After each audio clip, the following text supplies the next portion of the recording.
اور 10 atom bomb کیوں رکھا تسی؟ او ایٹم بم باہر کٹو، اور باہر کٹو ایٹم بم، اعلان جہاد کرو، سارے مر جائیے، قیامت والے دن حضور کے سامنے تو شرمندگی نہیں ہونی۔ مذمت تو میرے جیسا اور آپ جیسا بے بس بندہ کرے جس کے پاس ہتھیار نہیں ہے۔ جب تمہارے پاس اسلحہ ہے تو اس کے مطابق بات کرو، دھمکی دو، پاکستان کا سارا جنگی ساز و سامان تمہارے اوپر برسا دیا جائے، پورا کفر بھی اکٹھا ہو کے آ جائے، تجھے سارے اکٹھے ہو جاؤ، ہاں ہم رسول اللہ کی عزت کے لیے کھڑے ہیں۔ شریعت کا حکم یہ ہے کہ اگر کسی مسلمانوں کے کسی خطے پر غیر مسلم حملہ آور ہوں تو سارے مسلمانوں پر جہاد فرض ہو جاتا ہے، الاقرب فالاقرب کر کے، یعنی سب سے پہلے اس خطے کے ساتھ رہنے والے جو مسلمان ہیں ان پر جہاد فرض ہوتا ہے۔ اگر وہ کافی نہ ہوں تو ان کے برابر، وہ کافی نہ ہوں تو ان کے برابر۔ اس لحاظ سے جو قریب کے ممالک ہیں ان کے اوپر جہاد فرض ہے، لیکن ساتھ ساتھ یہ بھی ہے کہ جہاد بقدر استطاعت فرض ہوتا ہے، جس میں جتنی استطاعت ہو وہ اسی استطاعت کے مطابق جہاد میں شریک ہو۔ لہذا ان کی جانی، مالی، دفاعی امداد یہ فرض ہے تمام مسلمان ملکوں کے اوپر، لیکن اس کے لیے ایسی حکمت عملی ضروری ہے کہ جس سے ان کو فائدہ پہنچے، نقصان نہ پہنچے۔ اس حکمت عملی کے لیے عالم اسلام کو چاہیے کہ وہ سر جوڑ کر ایسی حکمت عملی تیار کرے۔ خود ہماری حکومت الحمدللہ پاکستان کی ایسی فوجی طاقت رکھتی ہے کہ جو بہت کم ملکوں کو میسر ہے، لیکن اس کا فرض ہے کہ اس کو کی امداد کرے، لیکن امداد کرے ایسی حکمت کے ساتھ کہ جس سے اس کو فائدہ پہنچے، نقصان نہ پہنچے۔ اور اس کا طریقہ اس طرح نہیں ہے کہ برسر عام جا کر ان کے گھر پہ جا کر میزائل داغ دیے جائیں، بلکہ اس کے لیے حکمت عملی کی ضرورت ہے۔ یہ دکھ، یہ اذیت، یہ تکلیفیں، یہ اس وقت جو حالت ہے فلسطینیوں کی، دردناک صورتحال ہے۔ شہادتیں ہوتی ہیں، اذیتوں سے لوگ گزرتے ہیں، پھر نتیجہ پیدا ہوتا ہے، تو یہ نتیجہ انشاءاللہ پیدا ہوگا اور امت کو انشاءاللہ غالب آنا ہے۔ ہمیں اپنے حصے کا کام کرنا ہوگا، ہم نے ان کے ساتھ کھڑے ہونا ہے۔ اس وقت صورتحال یہ ہے کہ پوری دنیا کی اشرافیہ، ایک دو ممالک کے علاوہ، وہ ان کے ساتھ نہیں ہے۔ وہ بیان بازی کی حد تک اپنی عوام کو مطمئن کرنے کے لیے رسمی کارروائیاں کرتی ہے۔ آپ دیکھ لیں پوری دنیا کے اوپر 56-57 اسلامی ممالک جو ہیں، ان کے حکمران، اشرافیہ اور بڑی بڑی فوجیں کہاں کھڑی ہیں۔ سفارتی سطح پہ خلوص کے ساتھ کوشش کی جائے، اور اگر لگتا ہے کہ یہ کوششیں برابر نہیں ہوں گی تو ہمارے پاس یہ راستہ موجود ہے جہاد کا۔ جب آپ کے پاس طاقت ہوگی، توانائی ہوگی، تو پھر آپ کی سفارتی بات بھی مانی جائے گی۔ حضرت موسیٰ اگر کلیم اللہ تھے، ایک ان کا وصف تھا، لیکن دوسرے ہاتھ میں عصا بھی تھا۔ جہاد کا آپشن موجود ہے آپ کے پاس، اور انہیں پتا ہو اگر ان کی بات سفارتی سطح پہ نہیں مانے گی تو یہ راستہ ان کا کھلا ہوا ہے اور اس سے گریز نہیں کریں گے، تو پھر آپ کی بات سفارتی سطح پہ مان لی جائے گی۔ لیکن انہیں پتا ہے کہ یہ چیخ چلا کے رو کے جو ہے وہ پھر خاموش ہو جائیں گے، تو وہ آپ کی اشک شوئی بھی نہیں کریں گے، محض ایک رسم کے طور پہ کاروائیاں ہوں گے اور بات ختم ہو جائے گی۔ سلامتی کونسل اقوام متحدہ ہمیں کیا دے گی؟ وہ تو استعمار کی باندھی ہے، ہمارے لیے وہ کچھ نہیں کر سکتے۔ امت کو اپنا پلیٹ فارم فراہم کرنا ہوگا، اور امت کو اپنے مسائل حل کرنے کے لیے ہمارے پیغمبر نے جو راستہ جہاد کا دیا ہے اسی راستے پہ چلنا ہوگا۔ پھر دیکھنا کہ کس طرح کفر دم دبا کے بھاگتا گھٹنوں کے بال آتا ہے۔ اور اس وقت علماء اسلام انہیں اس امتحان میں پاس ہونا ہے، اور اس وقت خاموشی توڑ کر انہوں نے مصلحتیں ترک کر کے فلسطینیوں کی دفاع میں امت اسلامیہ کو آمادگی کا حکم دینا ہے۔ جہاد بالمال اور جہاد بالنفس آج ضرورت ہے اس کی۔ پاکستان کی ریاست کے خلاف جہاد کروایا، وہ نہیں ہے جہاد۔ آپ نے مسلمانوں کے خلاف جہاد کروایا، شیعہ کشی کروائی، یہ نہیں تھا جہاد۔ اس وقت جہاد کا وقت ہے کہ آپ کا قبلہ اول مسجد اقصی، آپ کی امت مسلمہ فلسطینی اور غزہ کے اوپر 400-500 بچے عورتیں روزانہ مر رہے ہیں، اور تم صرف دیکھ رہے ہو۔ ظاہر ان حکمرانوں سے ذلت کے علاوہ کوئی توقع نہیں ہے، ذلت کے منابع سے ذلت ہی کی توقع ہے، لیکن عوام ان کو، چونکہ عوام علماء کی طرف دیکھتے ہیں کہ علماء کوئی قدم اٹھائیں، علماء کوئی فیصلہ کریں تاکہ ہم اپنا کردار ادا کریں، اور علماء یہ کام کریں۔ یہ وقت ہے اس وقت، یہ بات پہلے بھی میں عرض کر چکا ہوں کہ فتووں نے کردار ادا کیا ہے، فتاوا نے، جہادی فتوہ نے عراق بچایا ہے، جہادی فتوہ نے ایران بچایا ہے، جہادی فتاوا نے بہت فیصلہ کن کردار تاریخ میں ادا کیا ہے، اور آج اس کی ضرورت ہے کہ یہ بزرگان اس وقت امت مسلمہ کو، جو ان کے پیروکار ہیں، ان کو یہ رہنمائی کریں کہ ہر مسلمان جو کچھ اس کے لیے ممکن ہے وہ اپنے فلسطینی بھائیوں کے لیے قدم اٹھائے اور اس کام کو آگے بڑھائے۔ یہ دباؤ جب تک نہیں آئے گا ان سارے صہیونی طبقات پر، یہ 4 صہیونی طبقات، مسلمان صہیونیوں پر دباؤ ڈالا جائے، عیسائی صہیونیوں پر دباؤ ڈالا جائے، ہندو صہیونیوں پر دباؤ ڈالا جائے اور یہودی صہیونیوں کا خاتمہ کیا جائے، باقی صہیونی دستہ یہ لشکر توڑا جائے اور یہ عوام توڑ سکتے ہیں۔ اس مسلمان صہیونیت کو یہ مسلمان اس وقت دبا سکتے ہیں۔ ان کے ملکوں میں ان کے اقتدار کے لیے چیلنج بن جائے مسلمان کہ اگر مسلمان سرزمینوں پر مسلط رہنا ہے، صہیونیت کا ساتھ چھوڑنا پڑے گا اور فلسطینیوں کے ساتھ کھڑا ہونا پڑے گا۔ اگر کوئی قوم مظلومی کی حالت میں ہو تو اسلام میں اس کے لیے کیا جہاد ہو سکتا ہے؟ اگر کسی قوم پر، کسی گروہ پر، کسی فرد پر ظلم کیا جا رہا ہے تو اسی کو بچانے کے لیے تو جہاد کیا جاتا ہے۔ اسلام میں جہاد کا حکم ظلم اور زیادتی کے خلاف ہی دیا گیا ہے۔ یعنی اگر کہیں ظلم اور عدوان ہے اور وہ سمجھانے سے دور نہیں ہو رہا، مذاکرات سے ختم نہیں ہو رہا، تو پھر آپ جنگ کرتے ہیں۔ لیکن جنگ اس وقت کرنی چاہیے جب آپ جنگ کرنے کی اہلیت رکھتے ہوں، اور یہ جو جنگ کا حکم ہے یہ حکومتوں کو دیا گیا ہے، مسلمان معاشرے کو دیا گیا ہے، یہ فرد کو نہیں دیا گیا کہ 2-4 لوگ ملے، ایک تنظیم بنائے اور جہاد کرنا شروع کر دیں۔ یہ خود ایک بغاوت ہے اور اسلام کی روح سے ناجائز ہے۔ بالکل 2 صورتیں میرے عزیز ایسی ہیں جہاں انسان جہاد کے لیے کسی کی اجازت کا محتاج نہیں، بلکہ روکنے کے باوجود ہی اس کو جانا پڑے گا، اور وہ ہر شخص پر فرض ہو جاتا ہے۔ وہ یہ نہیں کہ صرف جذبہ جو رکھتا، ہر مرد عورت غلام اور آزاد پر فرض ہو جاتا ہے۔ ایک تو کہ حاکم وقت جو ہے وہ اعلان عام کر کہ ہم ایسی ضرورت پڑ گئی ہے کہ صرف جو منظم فوج ہے وہ نہیں، سب لوگ نکلیں، نفیر عام اس کو کہتے ہیں، عام اعلان ہو جائے۔ اب ہر مسلمان جو ہے اس کے لیے فرض ہو جاتا ہے سب کو چھوڑ چھاڑ کر نکل کھڑا ہو۔ اور دوسری صورت ہوتی ہے ہجوم العدو علی الارض، کہ دشمن مسلمانوں کسی ملک میں گھس جائے۔ اس حالت میں بھی کسی حاکم کے اعلان کی ضرورت نہیں، مشرق اور مغرب کے مسلمانوں پر فرض ہو جاتا کہ اس خطے کو اس ظالم کے قبضہ سے چھڑائے، اور اس میں مشرق اور مغرب کے لوگ مجرم ہوں گے اگر ایک چپا زمین پر بھی کافر مسلط ہے۔ اس سے بڑا عذاب مسلمانوں پر کوئی نہیں کہ نیا علاقہ تو اسلامی حکومت میں کیا شامل کرنا تھا، پہلے ہی وہاں بیٹھے۔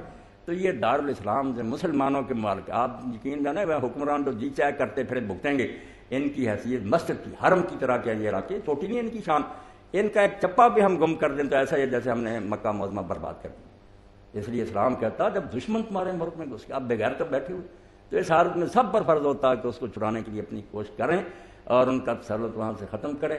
مگر کیا کریں، اب جو ضرورتی چیزیں ہیں ان میں سے یہ بھی ہے نا کہ اللہ کہتا ہے اس کے لیے ہتھیار تو مہیا کرو، پہلی ضرورت۔ عقیب یا دین بھی کہتا ہے کہ بغیر ہتھیاروں کے رہو۔ اب جیسے علامہ البانی صاحب رحمۃ اللہ علیہ فرماتے ہیں فاضل پور سے تو تمہیں بہت دیتے ہیں بے ایمان، اگر وہ روک دے اسپیئر پارٹس کس سے جہاد کرو؟ پہلے کیوں نہیں اپنے ممالک میں تم مسلمان ایسی فیکٹریاں قائم کرتے، ایسے ادارے بناتے کہ اس بارے میں خود کفیل ہو جاؤ کہ دشمن نہ بھی دیں تمہارے پاس سزا، اور پھر آپس میں اتفاق اور اتحاد بھی میرے عزیز ہونا چاہیے نا۔ کہ جب یہ اپنا حال ہے کہ افغانستان میں طالبان بنے، وہ بڑے نیک لوگ تھے مگر ایران سے پنگا لیتے رہے کہ وہ شیعہ ہیں، سنی ہیں کٹر، ان کے جو مرشد تھے یہاں کراچی میں وہ بھی میرے بزرگ یہاں کئی سارے قتل ہو گئے، یہی دماغوں میں سیرتے رہے کہ وہ شیعہ اسٹیٹ ہے تم سنی۔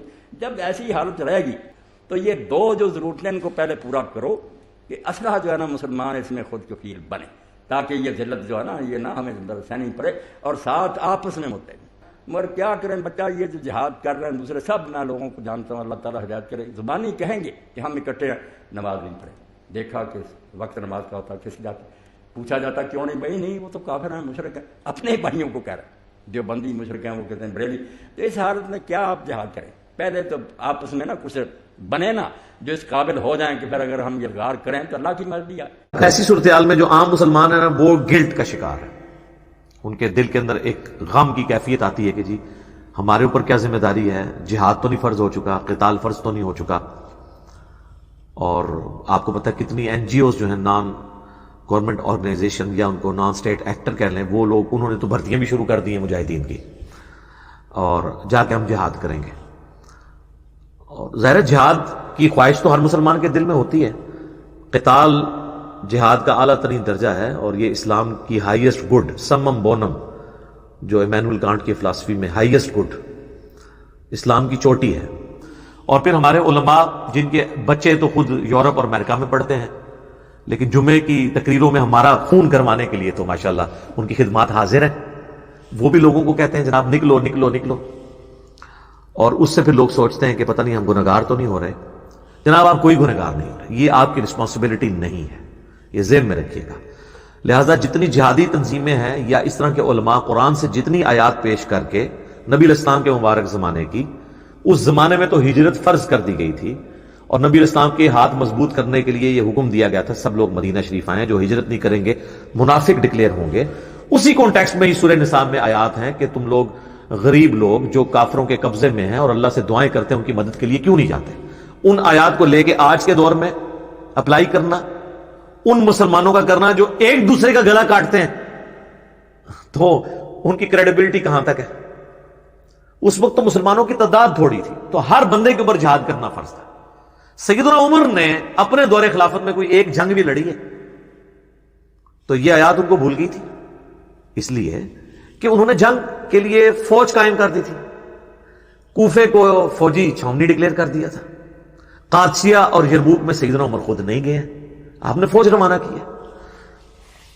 تو آج بھی یہ فوج کا کام ہے، کسی جہادی تنظیم کا نہیں ہے کہ وہ پرائیویٹ مجاہدین بھرتی کر رہ گیا۔ وہ قتال جس میں آپ کافروں کے خلاف لڑتے ہیں، تو جب سے فوجیں بنی ہوئی ہیں اس وقت سے صرف ہماری ذمہ داری ان کو فائنانس کرنا ٹیکسز کی فارم میں، وہ نیوٹرلز کا کام ہے لڑنا جا کے، وہ ہمارا کام نہیں ہے، وہ انہی سے پوچھا جائے گا، ٹھیک ہے جی، پرائم منسٹر سے پوچھا جائے گا، آرمی چیف سے پوچھا جائے گا، ہمارے سے نہیں۔ اس پہ میری تفصیلی ویڈیو آپ دیکھ لیں۔ اس کی وجہ ہے کہ ہم آلریڈی اس میں حصہ ڈال رہے ہیں نا ٹیکسز کے ذریعے۔ فوج میں بھی سارے بندے تو نہیں آگے جا کے لڑتے، روٹیاں پکا کے بھی تو پیچھے سے بھیج رہے ہوتے ہیں نا۔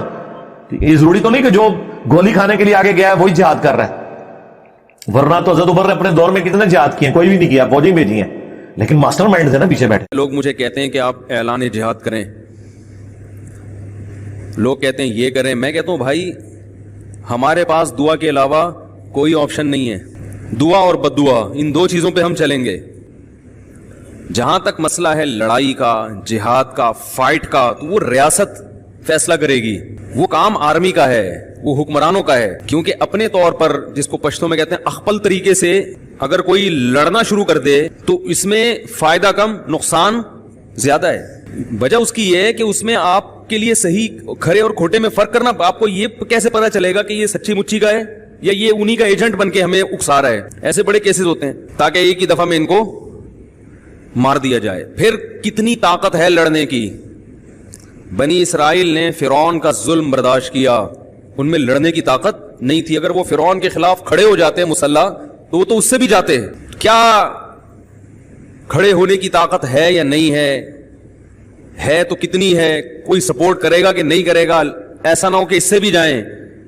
یہ تمام امور پہ جب تک انسان کو مکمل بصیرت نہ ہو وہ بات نہ کرے تو اچھا ہے۔ ہمارا مسئلہ یہ ہے کہ ہم میں ہر شخص ہر ایک کی فیلڈ میں ٹانگ اڑاتا ہے، یعنی جس چیز کی آپ کو مہارت نہیں ہے، جس چیز کے بارے میں معلومات، مہارت سے شرعی مسائل سے تو واقف ہیں کہ جہاد کب فرض ہوتا ہے کب فرض نہیں ہوتا، ان حالات میں فرض ہوتا ہے بشرطے کہ یہ شرطیں پائی جائیں۔ اتنے مسائل تو علماء کو پتہ ہیں، لیکن یہ شرطیں پائی جا رہی ہیں کہ نہیں پائی جا رہی؟ یہ حالات تو پائے جا رہے ہیں، اس میں تو کوئی شبہ نہیں ہے، لیکن یہ شرطیں پائی جا رہی ہیں کہ نہیں پائی جا رہی؟ ایسا تو نہیں ہے کہ کوئی ماضی میں آپ دیکھیں جہاد پر بیان ہوتا تھا اور کوئی بھی شخص اٹھ کے کہیں بھی جہاد کے نام پہ اپنے مطلب پورا کرنا شروع کر دیتا تھا، کبھی کسی کو مار دیا، کبھی کسی کو مار دیا، اور لیبل لگا دیا، کسی جہادی تنظیم کے کھاتے میں ڈال دیا۔ یہ بہت حساس ٹاپک ہے۔ سوشل میڈیا پہ، فیس بک پہ لوگ تو ویڈیو شیئر کر کے جہاد کی ترغیب دے رہے ہوتے ہیں۔ جہاد تو فرض ہے، اس میں دو رائے نہیں ہو سکتی۔ کون کرے گا، کیسے کرے گا، یہ انہی لوگوں کا کام ہے جو وہاں کے حالات کا بنفس نفیس مشاہدہ کر کے آئے ہیں، جو وہاں کے حالات دیکھ رہے ہیں اور گراؤنڈ ریئلٹی سے پوری طرح واقف ہیں کہ کہاں لڑنا ہے، کس سے لڑنا ہے اور کس نے لڑنا ہے اور کس کی کسٹڈی میں لڑنا ہے، کس کی کمانڈ میں لڑنا ہے۔ یہ چار باتوں کا جب تک آپ فیصلہ نہیں کر سکتے تو آپ کے لیے چپ رہنا ضروری ہے۔ نہ تو جہاد کی مخالفت بھی جائز نہیں ہے، کوئی کر رہا ہے تو آپ مخالفت بھی نہیں کر سکتے۔ ہو سکتا ہے وہ سمجھتا ہو کہ یہ ساری شرطیں پوری ہو رہی ہیں، اور اگر کوئی نہیں کر رہا تو اس پہ ملامت بھی نہیں کر سکتے، کیونکہ ہو سکتا ہے اس کو معلومات نہ ہو۔ اس لیے جو کر رہا ہے اس کو بھی ٹھیک سمجھیں، جو نہیں کر رہا۔ نبی کریم صلی اللہ علیہ وسلم نے ارشاد فرمایا کہ جہاد قیامت تک جاری رہے گا۔ یہ الگ بات ہے کہ اس میں عارضی طور پہ تعطل آپ اگر دیکھ لیں تو یہ ہو سکتا ہے، ہمارا مذہب اسلام جو جس شہادت کو پسند فرماتا ہے، جس شہادت کی تعریف کی گئی ہے، جو اللہ کی راہ میں شہادت کہلاتی ہے، اس کے لیے یقینی سی بات ہے کہ ایک منظم جہاد بھی درکار ہے، اور اس کے لیے بنیادی شرط یہ ہے کہ باقاعدہ ایک حاکم اسلام ہو جو عوام کو جہاد کی کال دے گا، لوگ اس پر لبیک کہیں گے، اس کے جھنڈے تلے رہ کر پھر وہ جہاد کریں گے۔ اس کی اجازت نہیں ہے کہ کوئی بھی شخص کہیں سے بھی اٹھ کر کسی سے بھی لڑنا شروع کر دے اور اپنے آپ کو مروا کے کہے جی میں تو شہید ہو گیا، ایسا نہیں ہے۔ دوسری بات یہ کہ پھر وہ آلات حرب چلانا اچھی طریقے سے جانتا ہو، جو ہر دور کے جدید تقاضوں کے مطابق مختلف ہوتے رہیں گے، اس کو کرنٹ جتنے بھی ہتھیار ہیں جن کو وہ یوز کرنا چاہتا ہے جنگ میں، وہ اس کو آنے چاہیے۔ اگر ایسا نہیں ہے تو یہ خودکشی کے مترادف ہوگا کہ سامنے وہ توپے لے کے کھڑا ہو، کوئی گنے لے کے کھڑا ہو اور آپ ڈنڈا لے کے پہنچ جائیں وہاں پر، اس قسم کے جہاد کی بھی نہیں۔ ہاں یہ ضرور ہے کہ اگر آپ کے ملک پر کوئی حملہ کر دیتا ہے تو پھر تو آپ کو کسی بھی طریقے سے دفاع کرنا ہے، پھر تو ہر عاقل بالغ مسلمان مرد و عورت پر اپنے ملک کا دفاع فرض ہو جاتا ہے۔ اب حاکم کی کال آئے یا نہ آئے، اب تو ہر ایک کو لڑنا ہے، ڈنڈے سے لڑو، ہاتھوں سے لڑو، جوتوں سے لڑو، وہ جہاد فرض ہے۔ لیکن جب تک یہ والی صورتحال نہیں ہے تو پھر وہ اس کی میں تمام عرض کر رہا ہوں کہ ایک تو حاکم اسلام ہو باقاعدہ کال دے، دوسرا یہ کہ آلات حرب آپ چلانا جانتے ہوں، تیسرا یہ کہ اگر آپ کسی کے ماتحت ہیں اس کی اجازت شرط ہے، ماں باپ زندہ ہیں، ماں باپ اجازت دیں گے، اگر کوئی بیوی ہے مثال کے طور عورت جہاد پہ جانا چاہتی ہے مثال کے طور پہ، کوئی ضرورت ہے تو شوہر سے پوچھے گی، تو اس کے علاوہ آپ نہیں جا سکتے۔ اس کے علاوہ حاکم جو علماء اسلام ہوتے ہیں، مفتیان کرام، ایسے جو قوم کے علمی لحاظ سے مرکز اور منبع ہوتے ہیں، ان کی طرف لوگ متوجہ کے علم سیکھتے ہیں، ان کو منع کیا گیا کہ وہ نہ جائیں، کیونکہ اگر وہ چلے جائیں گے موت العالم موت العالم، عالم مر جائے گا، پھر پیچھے بھی تو لوگوں کو علم سکھانا ہے۔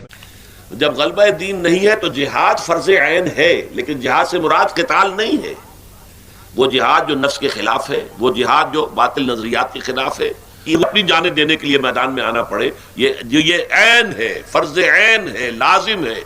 البتہ دین غالب ہو جائے تو جیسا کہ مولانا اصلاحی صاحب کی کتاب جو ہے بڑی بارکۃ الآراء کتاب ہے، تو جیسے انہوں نے کہا تھا، بڑی پیاری مثال تھی اگر آپ نے غور کیا ہو، کہ فرض کیجئے آج ہمارے ہاں حکومت ہے، گھر کے دروازے وغیرہ بند کر لیے، لیکن یہ کہ آپ رات کو جاگ کر پہرا تو نہیں دیتے، لیکن یہ کہ اگر فرض کیجئے نظام درہم برہم ہو جائے، کیوس ہو جائے، کرائسس ہو جائے، پھر تو ہر ایک کو نہ پولیس رہے، نہ تھانہ رہے، نہ کچھ رہے، تو ہر ایک کو جاگ کے پہرا دینا پڑے گا، پھر وہ فرض عین ہو جائے گا ہر ایک کے لیے اپنی حفاظت کا بندوبست کرنا، اپنے ڈیفنس کا۔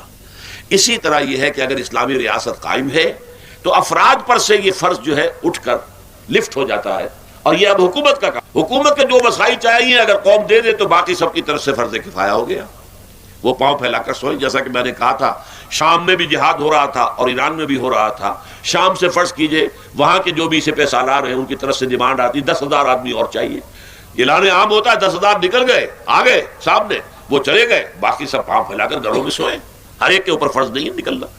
تیسری قسم ہے ریپلشن آف اگریشن، جہاد کی ریپلشن آف اگریشن، وائلنس ہو رہا ہے وہاں کے کمزور شہریوں پر، مسلمانوں پر، وہ قریب ہیں آپ کے ساتھ، حدیں ان کی ملتی ہیں، آپ کے اوپر لائبلٹی ہے، ظلم ہو رہا ہے، ہیومن رائٹس ابیوز ہو رہے ہیں، دہشت گردی ہو رہی ہے، قتل و غارت گری ہو رہی ہے، ان کو کوئی حفاظت دینے والا نہیں، وہ چیخ رہے ہیں، پکار رہے ہیں، اس کو انٹرنیشنل لا ویلڈ قرار دیتا ہے، اور یہ جنگیں کئی اسی نام پر ہوئیں۔